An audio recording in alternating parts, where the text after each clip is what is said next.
जय श्री राधे कृष्णा। हमारे YouTube के चैनल कान्हा जी के परिवार में आप सबका बहुत बहुत स्वागत है। आशा करती हूँ आप सब बिल्कुल मस्त होंगे, कान्हा जी की भक्ति में लगे होंगे।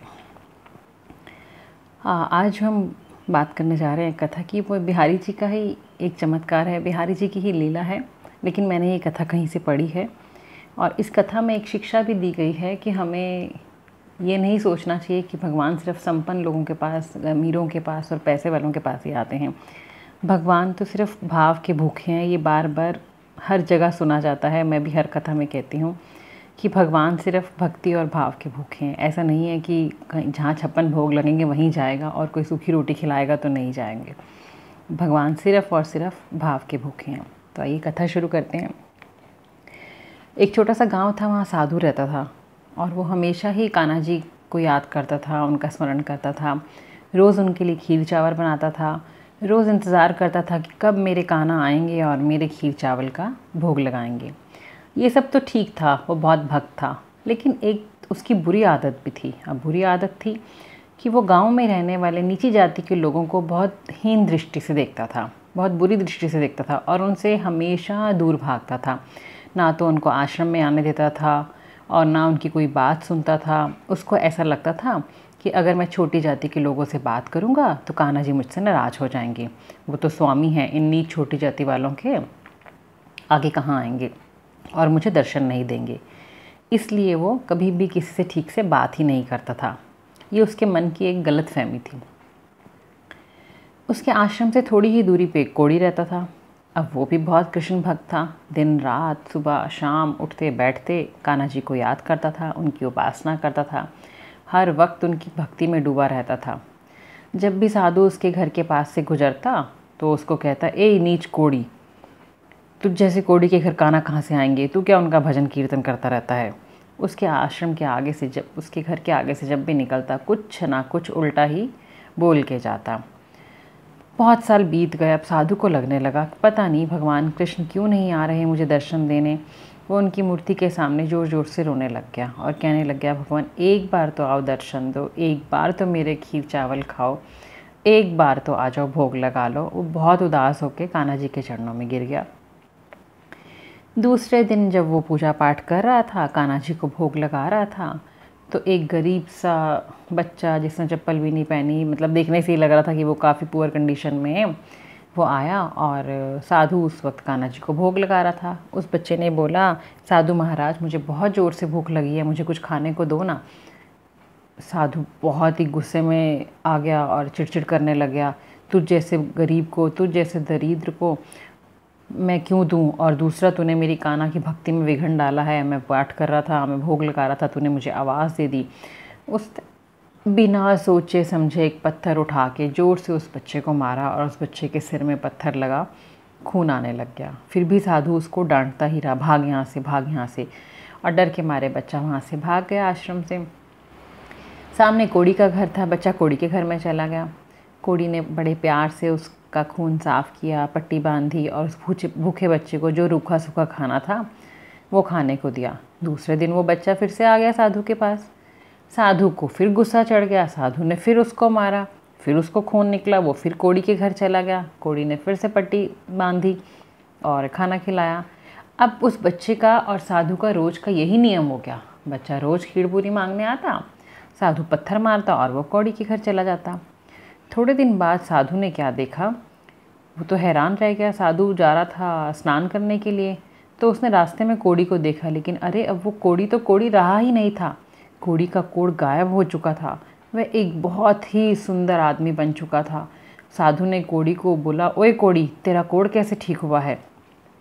आगे से उसने बोला, मेरे कान्हा की मर्जी, मेरा कोढ़ कैसे ठीक हुआ है ये तो मेरे कान्हा ही जाने। तो साधु को कोई बात हजम नहीं हुई, ये कैसे ठीक हो सकता है कोढ़, इतना गंदा कोढ़ था इसको। साधु मन ही मन सोचने लगा, कोई तो ज़रूर बात है और ये बच्चा रोज़ इसके घर में जाता है, कुछ तो देखना पड़ेगा। अगले दिन फिर वो बच्चा आया, तो साधु ने जब उस बच्चे को भगाया और पत्थर मारा तो साधु ने देखा कि बच्चा तो कोढ़ी के घर चला गया।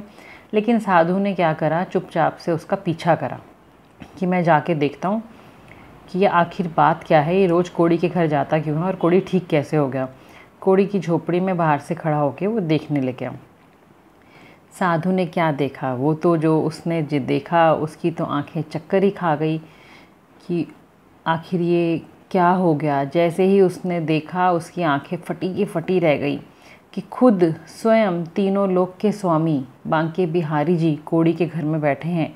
कोड़ी उनकी चोट पर मरहम लगा रहा है और कान्हा जी भिक्षा में मांगी हुई वो बासी रोटी, कितने दिनों की पड़ी हुई बासी रोटी को बड़े ही प्यार से खा रहे हैं। साधु कान्हा जी के चरणों में गिर गया। हे मेरे स्वामी, हे मेरे बिहारी जी, हे मेरे आराध्य, आपने मुझ जैसे भक्त को दर्शन क्यों नहीं दिए? इस नीच को दर्शन दे दिए। मुझसे क्या गलती हो गई जो आप इस कोड़ी की झोपड़ी में आ गए? अभी भी उसके मन में वही घूम रहा था कि ये कोड़ी है और मैं संपन्न हूँ। भीख में मांगी हुई बासी रोटी खा रहे हो और मेरे खीर चावल नहीं खा रहे जो मैं रोज़ आपके लिए बनाता हूँ, आपको भोग लगाता हूँ। आप उसको क्यों नहीं खाने आए? वो बहुत ही विलाप करने लग गया।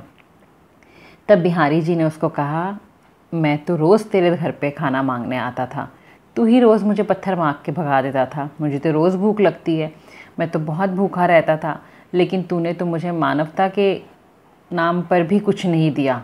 भगवान मानना या बिहारी जी सोचना तो बड़ी दूर की बात है। अब तू ही बता, इसमें मेरी गलती है या तेरी गलती है? साधु पैर पकड़कर जोर जोर से रोने लग गया और कहने लग गया, मुझसे बहुत बड़ी गलती हो गई है, मैं आपको पहचान नहीं पाया, मुझे क्षमा कर दो, मुझे माफ़ कर दो। तीनों लोक के स्वामी गरीब भिखारी दरिद्र बच्चा बनकर आए थे आप मेरे आश्रम में। ऐसे क्यों आते थे आप दरिद्र बनकर? मुझे बताओ। तो उन्होंने बोला, तू मुझे दरिद्र समझकर मारता था, तू मुझे दरिद्र और गरीब समझकर मारता था। तूने कभी सोचा ही नहीं कि मेरा स्वामी भी किसी रूप में भी आ सकता है। तो उसको बहुत हैरान हुआ। कान्हा जी ने कहा, हे साधु, तुझे किसने कहा है कि मैं सिर्फ महलों में रहता हूँ? तुझे किसने कहा है कि मैं सिर्फ 56 भोग खाता हूँ?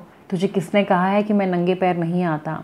तुझे किसने कहा है कि मैं गरीब नहीं हूँ, मैं दरिद्र नहीं हूँ? हे साधु, ये सारी चरचरा मैं ही हूँ। ये धरती मैं हूँ, ये आकाश मैं हूँ, ये पृथ्वी मैं हूँ, ये महलों का स्वामी भी मैं हूँ, इस झोपड़ी का भिखारी भी मैं हूँ। मैं ही हूँ जो प्यार और सच्ची श्रद्धा से खिलाने पर बासी रोटी भी खा लेता हूँ। मैंने ही दुर्योधन के मेवा त्यागे थे। मैं सिर्फ स्वार्थ वालों के 56 भोग नहीं खाता, ऐसा नहीं है। मैं गरीबों के भी सब कुछ खाता हूँ, बस प्यार और भाव होना चाहिए। तुझसे अच्छा तो ये कोड़ी है जो सिर्फ एक ही बात जानता है, ईश्वर हर किसी में निवास करता है, ना ही धनवान में ना ही दरिद्र में, बस हर किसी में निवास करता है। कान्हा कहने लगे, तूने मेरी भक्ति तो की है पर अधूरी, पूरी नहीं। और कान्हा वहाँ से अंतर्ध्यान हो गए। साधु उनकी चरण रज पकड़ पकड़ कर फूट फूट कर रोने लगता है और कहता है कि जिसका एक पल पाने के लिए लोग जन्मों जन्म तप करते हैं, वो मेरी कुटिया में भीख मांगने आता था और मैं बेवकूफ़, मैं मूर्ख दरिद्र संपन्न देखता था। और कोड़ी के पैर पकड़ कहता है, मैंने तो सारी ज़िंदगी अधूरी भक्ति की, आप मुझे सच्ची भक्ति के पथ पर ले जाइए, मुझे अपना शिष्य बना लीजिए। वो साधु उस गरीब कोड़ी के पैरों में गिर के कह रहा है कि आप मेरे गुरु बनिए और मुझे शिष्य बना लीजिए। गुरु और शिष्य में कभी भी उम्र या आयु नहीं देखी जाती, केवल यही देखा जाता है कि किसको अधिक ज्ञान है, किसकी भक्ति है। तो उस दरिद्र कोड़ी की भक्ति बहुत ज़्यादा थी कि भगवान रोज़ उसके पास आके प्रकट होते थे और वो उनके पैरों में गिर गिर के बहुत माफ़ी मांगता है। ऐसे हमारे बिहारी जी हैं कि वो ये नहीं देखते कौन अमीर है कौन गरीब है, सिर्फ वो भाव देखते हैं, क्योंकि ईश्वर तो कण कण में है, ईश्वर तो हर कण में है, अगर हम देखना चाहें, अगर हम समझना चाहें। क्योंकि किसी ने ठीक कहा है कि वो भीख लेने बस नहीं, दुआ देने भी आता है। अगर कोई गरीब आता है आपके दर पे कि रोटी मांगता है, कुछ मांगता है, तो साथ में 100 दुआएं भी दे के जाता है। और वैसे भी भगवान की इच्छा के बिना कुछ हो नहीं सकता। कहा जाता है ना, दाने दाने पे लिखा है खाने वाले का नाम। इसलिए कभी भी किसी का अनादर नहीं करना चाहिए। अगर आप सक्षम हो या किसी को कुछ दे सकते हो तो अपने हाथ से दान अवश्य करना चाहिए। पता नहीं कौन किस मजबूरी में मांग रहा है, ठीक है ना। तो अंत में यही कहूँगी कि हमारे बिहारी जी किसी भी प्रकार के भाव पे कब रीझ जाते हैं, कब खुश हो जाते हैं, ये नहीं पता। कब किसकी किस्मत चमक जाए, बिहारी जी की दया दृष्टि उस पर पड़ जाए, चाहे वो अमीर हो, चाहे वो गरीब हो, चाहे वो महल में रहता हो, चाहे वो झोपड़ी में रहता हो। बस सिर्फ अपनी भक्ति और भाव अच्छा होना चाहिए ताकि प्रभु कृपा हमारे पर बन जाए। आशा करती हूँ आपको ये कथा बहुत अच्छी लगी होगी। प्लीज़ इस वीडियो को अधिक से अधिक शेयर करें, लाइक करें और कमेंट बॉक्स में जय श्री राधे कृष्णा लिखना ना भूलें। आप सबका दिन शुभ हो। जय श्री राधे कृष्णा।